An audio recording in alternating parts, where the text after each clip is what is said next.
नमस्कार। ये मेरा तीसरा वीडियो है और मैं स्पष्ट कर दूं कि मेरा कोई राजनीतिक पर्सनल और किसी पार्टी के तहत कोई एजेंडा नहीं है।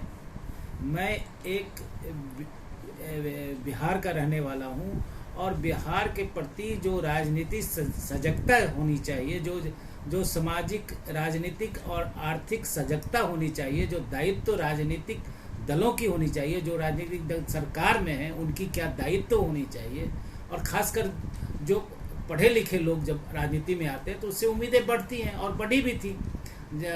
2005 में जब नीतीश जी आए थे उस समय राजद का जो हिसाब किताब था उससे निकल के आए थे, तो इसलिए मैं किसी राजनीतिक एजेंडा के तहत नहीं काम कर रहा हूँ। मैं एक जागरूक बिहार के निवासी होने के नाते एक जागरूक तस्वीर, राजनीतिक तस्वीर प्रस्तुत करना चाह रहा हूँ, ताकि लोग अपने आप, जितनी भी राजनीतिक पार्टियां हैं और उसमें लोग जो हैं नेता लोग, वो अपने आप में इंट्रोस्पेक्शन कर सकें, आत्मचिंतन कर सकें और एक बिहार को एक सही राजनीतिक दिशा में ले जाएं, सामाजिक दिशा में ले जाएं, जिससे राजनीतिक, आर्थिक, सामाजिक विकास हो बिहार को। बस मेरा पर्पस यही है, मेरी चिंताएं यही है और इसी उद्देश्य से मैं ये वीडियो, मेरा ये तीसरा वीडियो है और मैं इसको एयर कर रहा हूँ। अब आइए, अभी जो राजनीतिक माहौल है बिहार में, एक रामविलास पासवान जी का देहावसान हो गया, उसके बाद चिराग पॉलिटिक्स को, लोक जनशक्ति पार्टी को इसको ऑर्गेनाइज कर रहे हैं, कंडक्ट कर रहे हैं बिहार के चुनाव में। ये उनके लिए एक पहला चुनाव है।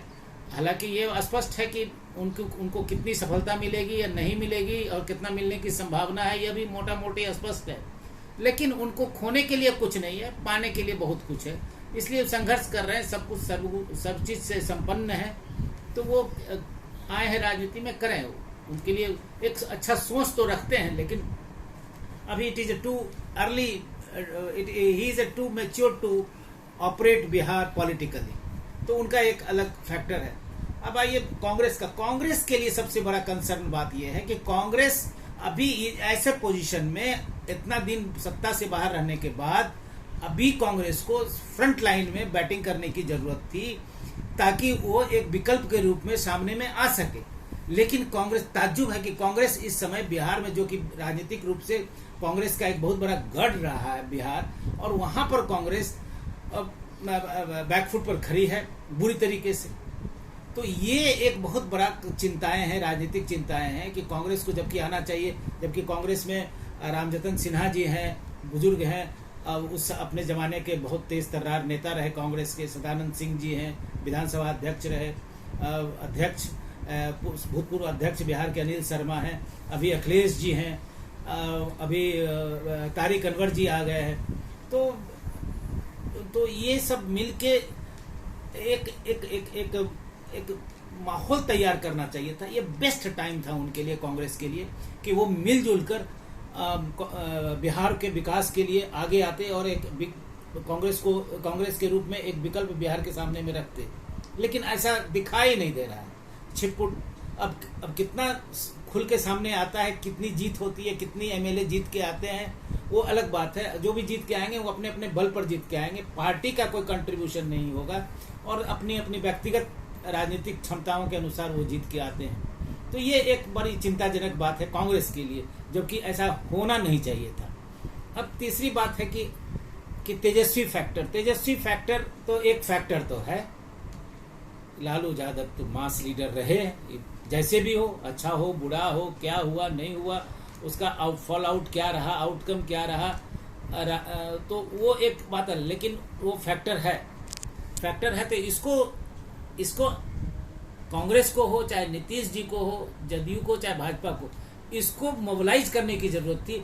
इसमें भाजपा और नीतीश जी और कांग्रेस तीनों मिलके सत्ता में रहे, भाजपा नीतीश, लेकिन इसको मोबिलाइज करने के लिए ये फिर जात पात के आधार पर इसको साइड लाइन करके, मार्जिनलाइज करके रखे, पॉलिटिकली कॉर्नर किया। नतीजा ये आ रहा है कि सिचुएशन अभी बड़ा 50-50 ऐसा लग रहा है, लेकिन सर्वे रिपोर्ट तो काफी फेवर में है भाजपा नीतीश के। इसके पीछे भी एक रीजन है, बिकॉज विकल्प नहीं तैयार है। अब रोड गड्ढा है, थोड़ा ग्रेवल रोड है, पहले गड्ढा था, अभी ग्रेवल रोड है, सामने कोई बढ़िया रोड बना नहीं, तो पब्लिक तो मजबूर है उसी रोड में जाने के लिए। तो इसका फायदा जरूर अगर मिल रहा है सर्वे रिपोर्ट में तो मोटा मोटी चलेगा। लेकिन अभी नेक्स्ट टाइम अगर इस तरह का होता है तो इस पर चिंताएं होनी चाहिए, इसको कंसर्न होना चाहिए कि हम शिक्षा, स्वास्थ्य, किसान और विकास का काम तो हम कैसे इसको ऑर्गेनाइज करें in such a very planned way, in short term with in a very 1 year हम इस चीज को ऑर्गेनाइज करके दिखाएं पब्लिक को। ये बहुत बड़ी जिम्मेदारी होगी। कहीं 15 साल रहे और विकास, कुछ फ्लाईओवर बन गया, कुछ रोड बन गया, ये ओनली ये विकास का पैमाना नहीं हो सकता है। थोड़ा मोड़ा एक सेक्टर ने आपने टच किया, पुलिसिंग थोड़ी मोड़ी अच्छी हुई, खराब भी हुई, अच्छी भी हुई, खराब भी हुई, पैरेलल चल रहा है तो ठीक है, लेकिन और अच्छा होना चाहिए। आपसे उम्मीद यही किया जा रहा है कि जिस तरह से एनार्किज्म रहा, बैड पुलिसिंग रहा, उस सब से निकल के थोड़ा सा सुधार है, लेकिन अभी और सुधार की जरूरत थी और लोग एक्सपेक्ट कर रहे थे आपसे। आप दूसरी बात, आप खुद अपने स्टेटमेंट को कंट्राडिक्ट करते हैं। आप कहते हैं हम करप्शन से कंप्रोमाइज नहीं करेंगे, भाजपा के साथ नहीं जाएंगे। आपका विधानसभा में ऑन रिकॉर्ड है कि अब कुछ भी हो जाएगा, मिट जाएंगे, मर जाएंगे। आपने आया, आपने कंप्रोमाइज किया, आरजेडी के साथ कंप्रोमाइज करके सरकार बनाया। उस समय आरजेडी फिनिश्ड था और आपने उसको मिलकर उसको रीएक्टिवेट किया, रिबर्थ दिया उनको। लालू यादव की जो मेन चिंताएं थी कि how his both son has to be established politically, वो आपने पैसेज दिया, सेफ पैसेज दिया और नतीजा हुआ कि दोनों एस्टैब्लिश्ड हो गया, आरजेडी रिवाइव कर गया। अरे आपके गले की हड्डी बन गई आज।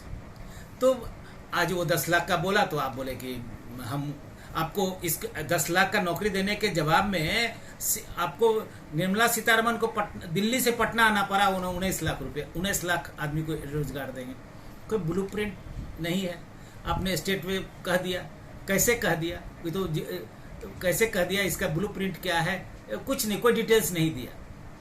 तो आप अपना बेसिक भी नहीं कर पाए। वैकेंसी एग्जिस्ट कर रहा है, हेल्थ में कर रहा है, एजुकेशन में कर रहा है। इतना लड़का आपके पास यहाँ पटना में रहता है, आपने कोई एक हॉस्टल, बिग हॉस्टल्स बनाए कि जो गरीब बच्चा आवे, उसका जो इतना है वो पढ़े लिखे, यहाँ पर कोचिंग करे, उसको हम सुविधा देंगे।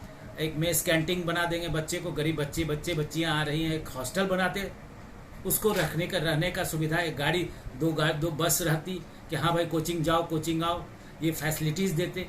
इस सब तरह का कोई आपका आउटस्टैंडिंग विजन नहीं रहा, जबकि आपके पास हिंदुस्तान में सबसे ज्यादा टेक्नोक्रेट्स, ब्यूरोक्रेट्स इंडिया से हैं। चाहे वो अमेरिका चले जाइए, फ्रांस चले जाइए, सब तो हमारा ही इंजीनियर है, बिहार का ही इंजीनियर है, बिहार का ही आईएएस है, बिहार का ही टेक्नोक्रेट्स है, डॉक्टर है।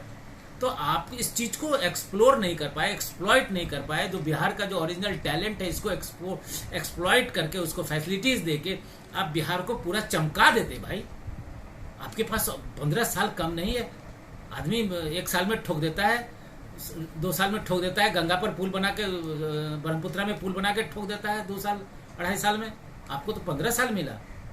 आप मोकामा का पैरेलल पुल आप भी बनवा, आप भी कंडक्ट करा लेते। डबल इंजन का क्या मतलब था? जो रिक्वायरमेंट था, बिग प्रोजेक्ट्स था, उसको हाथ में लेना था आपको, लेकिन ऐसा तो कुछ हुआ नहीं। तो ये मेरा कहने का मतलब, आपसे कोई मेरा पर्सनल बैर नहीं है, आप कुछ हद तक अपना काम किए हैं, लेकिन हम लोग जैसा आदमी के लिए, एक गलती से पढ़े लिखे लोगों के लिए आप अपने कसौटी पर खरा नहीं उतरे हैं। इस बात को स्वीकार करना चाहिए आपको। और ऐसे तो तर्क वितर्क में तो कोई अंतर है नहीं। बिहार में तो अब तर्को है तो किसी तरह से हो, मोछ नीचे नहीं होना चाहिए मेरा, तो वो सिस्टम तो ठीक नहीं है। आप बोल दीजिए, आप पावर में हैं, आप बोल दीजिए, लेकिन हकीकत क्या है इसको भी आप देखिए। तो ये चीज फैक्टर थी। इस बीच में एक लड़की आई, पुष्पम प्रिया, प्लूरल्स की। अब आई तो है, सोच लेके आई, लेकिन उसका वन साइडेड डायरेक्शन है, वन साइडेड डायरेक्शन में। और उसके बाद संसाधन में, अब संसाधन की कमी है। पॉलिटिक्स, बिहार की पॉलिटिक्स को समझना अब थोड़ा उसके लिए तो मुश्किल तो हो ही रहा होगा, हो ही रहा है।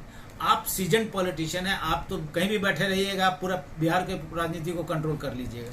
इसमें तो आपको पीएचडी प्राप्त है नीतीश बाबू, तो वो हम लोग भी समझते हैं कि कैसे भी हो तो इस चीज को तो किसी और के बाहरी आदमी को, चाहे चिराग जी हो, चाहे पुष्पम प्रिया जी हो, उनको बिहार की पॉलिटिक्स को समझने में और इसके राजनीतिक कंसोलिडेशन करने में बहुत मेहनत करना पड़ेगा। और आपका तो सब चीज सब घाट आप पहचानते हैं, इसलिए आपके लिए सबसे एट प्रेजेंटली तो आपके लिए तो बड़ा इजी है।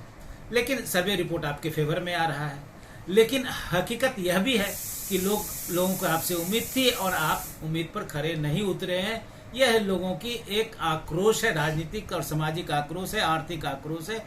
इस पर मेरा यही आपसे सादर अनुरोध है कि अगर आप सरकार में आते हैं तो इस बार आप बढ़िया से एक प्लान बना के आप इसके बिहार के विकास में काम करें तो सबको अच्छा लगेगा। और कहे कि जितने भी बिहारी लोग हैं, आप ही बोले थे कि कोई बिहार का माइग्रेशन का आदमी दिल्ली से नहीं आ सकता है, हम नहीं आने देंगे। आप दिल्ली गए, प्रधानमंत्री से मिले, प्रेशर पड़ा, आपने लिया। तो इस तरह का स्टेटमेंट फटाक से आप दे देते हैं, इससे आपको बचना चाहिए। और चाहे बिहार, दिल्ली हो चाहे बम्बई हो, आप एक सिस्टम बना दीजिए बम्बई में कि जो भी बिहारी वहाँ जाए, रजिस्ट्रेशन कराए, उसको सुख सुविधा दे, उसको शेल्टर दे, उसका सिस्टम हो, उसका रख रखाव अच्छा हो, देखभाल अच्छा हो। उसी तरह से दिल्ली में एक बहुत बड़ा हॉस्टल बना दीजिए जिससे पेशेंट के अटेंडेंट लोगों को थोड़ा आराम हो। अभी भी पेशेंट वहीं जाते हैं। एम्स का इंफ्रास्ट्रक्चर बन तो गया, एम्स बन गया पटना में, लेकिन क्या इंफ्रास्ट्रक्चर फैसिलिटीज है वो आपको भी पता है। IGIMS तो बन तो गया, लेकिन इंफ्रास्ट्रक्चर अंदर में प्रैक्टिकल कितना लोगों को, मरीज को प्रॉब्लम होता है, इसको कौन एड्रेस करेगा? बेसिक्स, जहां आदमी को प्रैक्टिकल रूबरू प्रॉब्लम का होना हो तो प्रॉब्लम फेस करता है। तो इस तरह से आप इसको ऑर्गेनाइज करेंगे, यही आपसे उम्मीद है।